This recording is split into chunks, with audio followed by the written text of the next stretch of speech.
Terkuak alasan pria bunuh perangkat desa di Pati, bermula selingkuh dengan sang ibu.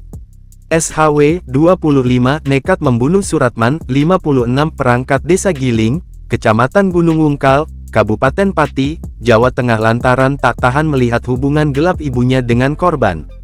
Tersangka tak lain merupakan tetangga korban di Duku Serumbat, Desa Giling. Kasat Reskrim Polresta Pati Kompol M. Alvan Armin mengatakan, tersangka sudah lama mencium gelagat perselingkuhan ibunya dengan korban, saat ayahnya merantau sebagai pekerja dompeng emas di Sumatera. Emosi tersangka memuncak saat ia pesta miras bersama teman-temannya di malam sebelum kejadian penusukan.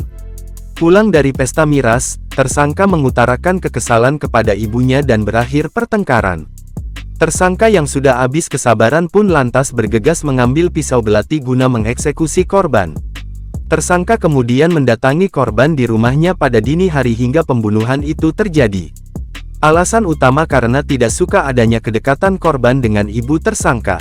Tersangka menusuk korban karena pengaruh minuman keras, kata Alvan saat jumpa pers di Mapolresta Pati, Rabu, tanggal 17 Januari tahun 2023. Merujuk pemeriksaan medis tim Bidokes Polda Jateng, jelas Alvan, korban teridentifikasi mengalami pendarahan hebat akibat luka tusuk yang menembus organ dalam. Otopsi jenazah korban di RSUD Rasuwondo Pati. Penyebab kematian, luka tusuk pada organ limpa dengan dalam 10 cm yang mengakibatkan pendarahan, terang Alvan. Tersangka dijerat pasal 338 KUH pidana yang dengan sengaja menghilangkan nyawa orang lain.